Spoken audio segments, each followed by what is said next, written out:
Today we are making Grandma Dracula's blood pudding ice cream. Ooh. This is from the Salt and Straw Ice Cream Cookbook. I have been wanting an excuse to make this since I got the book because I've never cooked anything with pork blood in it, let alone a dessert. Yeah. So I'm really looking forward to seeing how this turns out. You know. And I'm a little nervous. I'm a little nervous. I'm a little nervous too, if I'm perfectly honest. Yeah, the first time he asked me if I wanted to try this, I said absolutely not. But here we are. And part of me is just kind of like, all right, well I got this far, so now I need to eat it too. Yeah, so that's fine. We'll see how it goes. We're going to be making kind of a modified black pudding. Okay. Black pudding is, I believe, Scottish. Could be wrong. It is a pudding, and it's made with blood.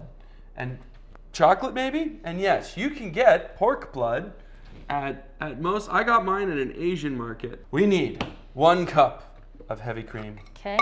1/4 cup of brandy. I don't know about you guys, but this is the cheap brandy. It is the cheapest stuff that I could find. We need a 1/2 cup of pork blood.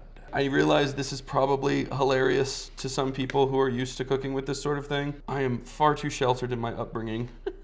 So that when I opened this, I was genuinely like, oh my God, this is terrifying. It's just blood, yeah. Okay, how much? Let me make sure. 1/2 cup. 1/2 cup, okay. Ooh. And it is gloopy. Ooh. Don't let that worry you. It's gloopy. All right, that is a 1/2 cup. Give her a taste, make sure it's still good. No, I don't.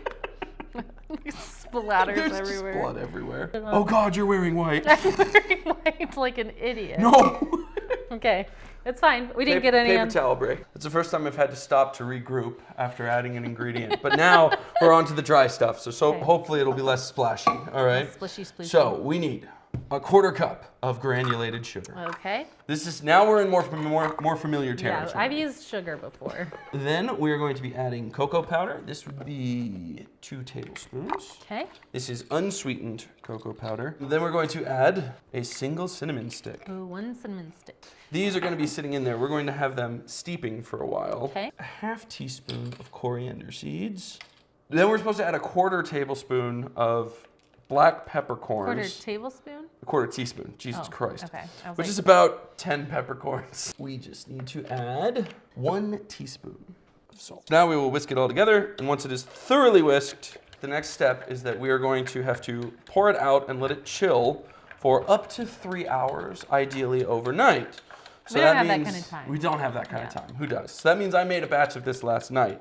And the most frustrating part of the entire recipe, besides me, making high-pitched squealing noises when I spilled blood on myself, the hardest part was getting the cocoa to blend up because it just floats on the surface. We are going to cook it. It needs to sit in a pan until it boils, and it needs to reach at least 160 degrees, and we need to stir it constantly.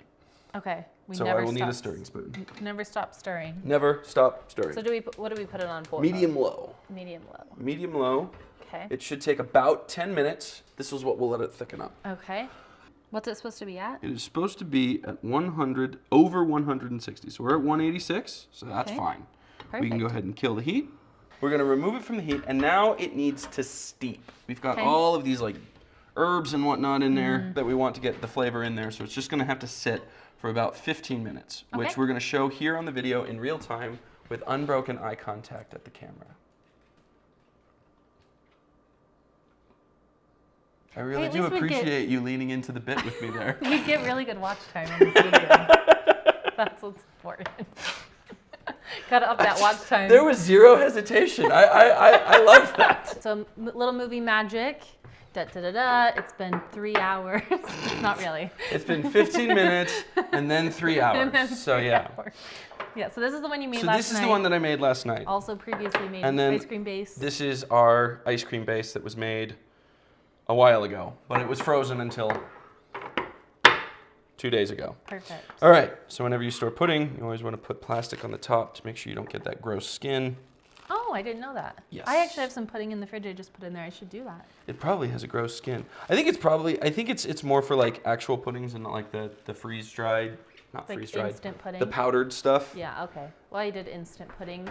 Put some bay leaves in it. It's going to be really You put yummy. bay leaves in it? Bay leaves. Bay leaves, like the alcohol. I am not smart. I was like, oh, that's interesting. Oh, chocolate and bay leaves. Yeah. I mean, honestly, it just smells like chocolate pudding. Should we get Give her a whiff. little taster? Okay.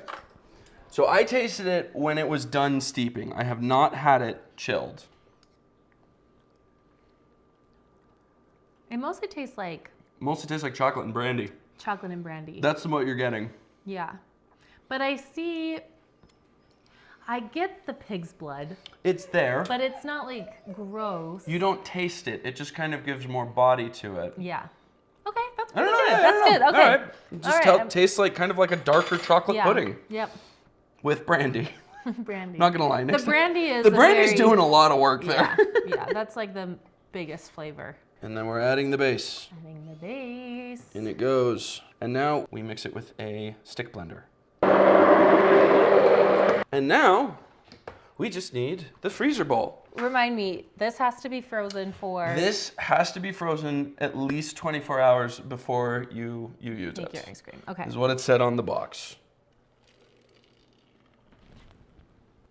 How long is it supposed to take? This usually takes 15 to 20 minutes, but what we're aiming for is we want it to be the consistency of soft serve. So We're going these to are now strain. done steeping. So we're going to go ahead and strain this batch to get rid of all the What's the best size? bits. Probably this one. whichever one you can. Yeah, that one This one's should probably be too fine. big, right? Or is that better? Too big might be better. Okay, Let's see. let's do that.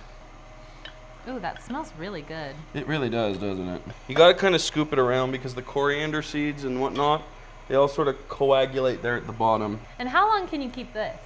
So this you should only keep for like a couple days. Okay. Ideally, you're using it as soon as it's cold. And then prior to putting it in the fridge, put plastic wrap on it to prevent a skin from forming, and make sure the plastic wrap is like actually touching the top of the pudding. Otherwise it'll, I don't know, clot or something. All right, Take a well, peek, see? I think Ooh, we are there. That would appear to be soft serve to me. Does it look like soft serve? Yes, that looks so That good. looks like soft serve. That looks 'Kay. beautiful. Dun, dun, dun. Dun, It doesn't dun, look dun. scary enough. No, it just looks like chocolate It ice just cream. looks like chocolate ice cream. Okay, cheers.